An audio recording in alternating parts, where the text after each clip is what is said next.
यदि आप ईश्वर पर विश्वास रखते हैं और आपके जीवन में कष्ट आ रहे हैं तो आप बहुत भाग्यशाली, आपका जीवन बदलने वाला है। आपको हमेशा ही लगता होगा कि मैं इतनी पूजा पाठ करता हूं, इतना विश्वास रखता हूं, लेकिन जीवन में कुछ हो नहीं रहा है, लगातार कष्ट आ रहे हैं। तो ये प्रसंग बड़े ध्यान से सुनिएगा और इसे समझिएगा, फिर देखिएगा जीवन बदल जाएगा आपका। हरे कृष्ण दोस्तों, मैं हूं अनुज शर्मा। एक बार एक साधु थे, अपने शिष्य के साथ चले जा रहे थे। रात्रि का समय था। दूर खेतों में प्रकाश दिखाई दिया। बड़ी प्यास लगी थी साधु महाराज को, तो अपने शिष्य से कहा कि वहां देखो, थोड़ा प्रकाश दिखाई दे रहा है, वहां जाकर के देखते हैं, शायद पानी मिल जाए, प्यास बुझ जाए। साधु महाराज अपने शिष्य के साथ प्रकाश की तरफ बढ़ने लगे। पास जाकर के देखा, एक झोपड़ी थी। दरवाजे पर दस्तक दी। एक व्यक्ति आया, उसने साधु महाराज को प्रणाम किया। साधु महाराज ने कहा कि बड़ी प्यास लगी, दूर से चलते हुए आ रहे हैं, आपकी झोपड़ी में प्रकाश दिखाई दिया तो यहां आ गए, थोड़ा पानी मिलेगा। उस व्यक्ति ने बड़ी आवा भगत की, झोपड़ी के भीतर आसन बिछाया, साधु महाराज को, उनके शिष्य को बिठाया और साधु महाराज को कहा, मात्र पानी पीने से काम नहीं चलेगा, यह भोजन का समय है, आपको भोजन भी करना पड़ेगा। अपनी पत्नी से कहा कि भोजन की व्यवस्था करो। भोजन परोसा गया। साधु महाराज ने और उनके शिष्य ने बड़े आनंद से भोजन किया। जब भोजन हो गया, साधु महाराज चलने लगे तो व्यक्ति ने कहा कि अभी जाना नहीं है आपको, रात्रि बहुत हो गई है, रात्रि में यहीं विश्राम करें, सुबह चले जाइएगा। उस व्यक्ति की आवा भगत से साधु महाराज अति प्रसन्न हो, कहा कि ठीक है। तब साधु महाराज ने उस व्यक्ति से पूछा, ये जमीन किसकी है? इतनी बड़ी जमीन और इसके बीच में झोपड़ी, तो क्या इस जमीन की तुम रखवाली करते हो? उस व्यक्ति ने कहा कि नहीं महाराज, ये सारी जमीन मेरी है। तो साधु महाराज ने कहा कि लेकिन इसमें कुछ बोया तो नहीं है तुमने? तो उस व्यक्ति ने कहा कि हम पति पत्नी और एक बच्चा है,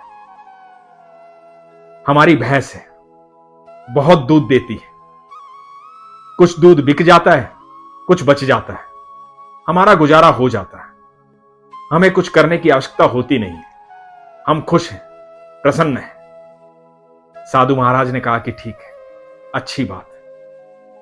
सब विश्राम करने लगे। जब आधी रात हुई तो साधु बाबा ने अपने शिष्य को उठाया और कहा कि चलो, बिना शोर किए यहां से चलो। झोपड़ी से बाहर निकले, उस व्यक्ति की भैंस को खोला और भैंस को अपने साथ ले जाने लगे। शिष्य ने कहा कि महाराज ये क्या कर रहे हैं आप?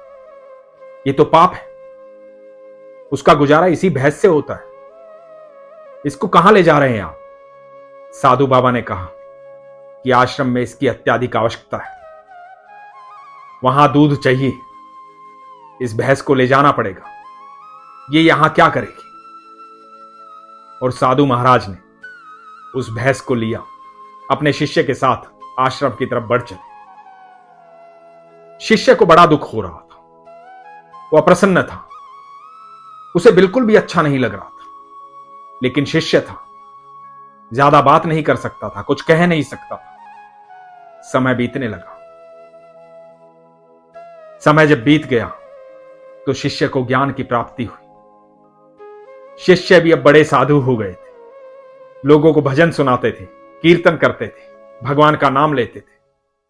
एक दिन मन में एक बात आई शिष्य के कि जीवन में एक ही पाप किया है, एक रात्रि अपने गुरु का साथ दिया है चोरी करने,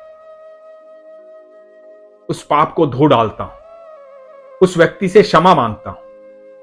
यह सोच करके वो शिष्य उस व्यक्ति के उस खेत की तरफ चल पड़े।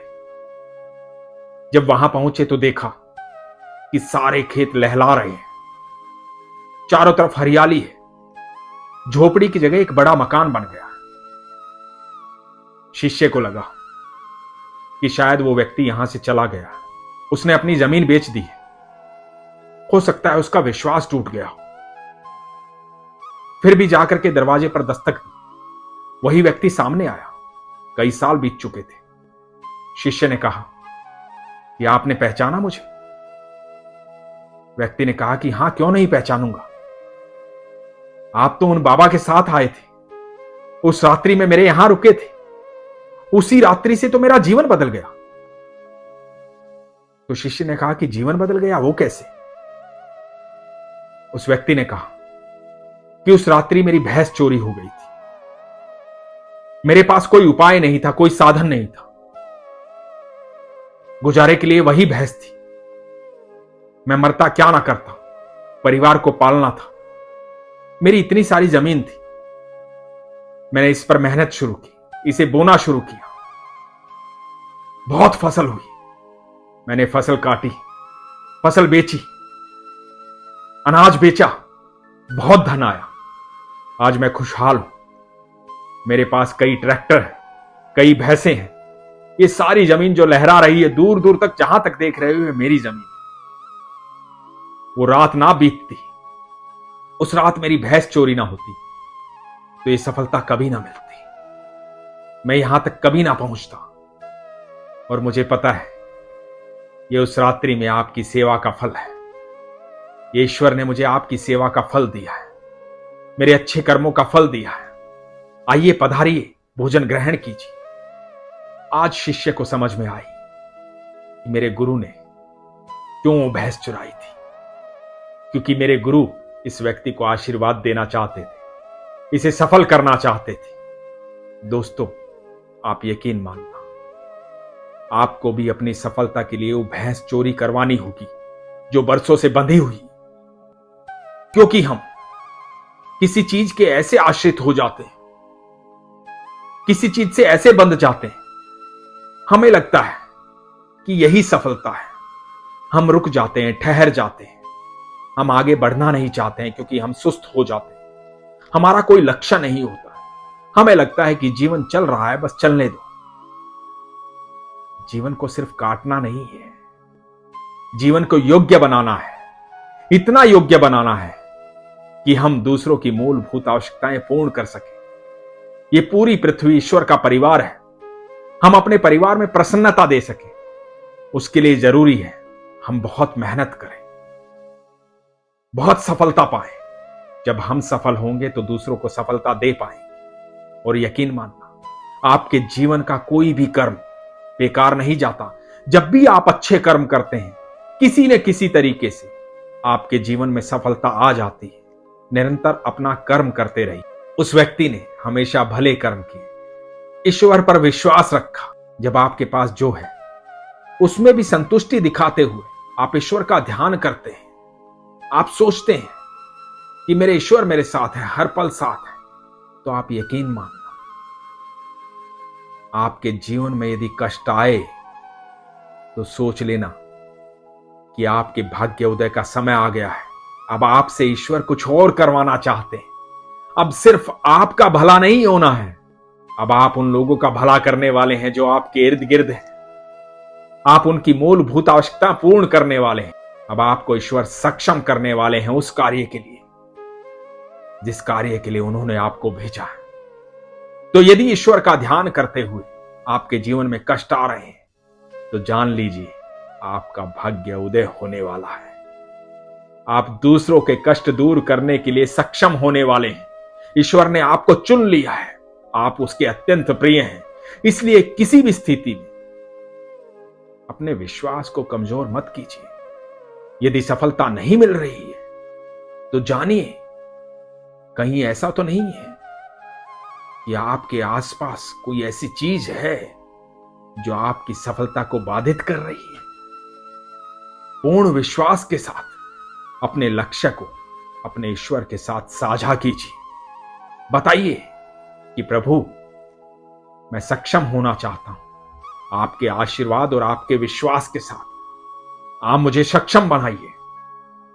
मैं कभी भी कोई गलत कार्य नहीं करूंगा। जब मेरी मूलभूत आवश्यकताएं पूर्ण हो जाएंगी, तब मैं दूसरों की मूलभूत आवश्यकताएं पूर्ण करने में उनका सहयोग करूंगा। हे ईश्वर, मेरी इस प्रार्थना को स्वीकार कीजिए। मैं आप पर संपूर्ण विश्वास रखूंगा। आप यकीन मानना, जब आप ये बात ईश्वर से करेंगे, उसी क्षण ये जान लीजिए कि आपकी सफलता के सारे मार्ग खुल गए। इसीलिए हमेशा कहता हूं, अपने विश्वास को मजबूत रखिए, अपना ख्याल रखिए। हरे कृष्ण।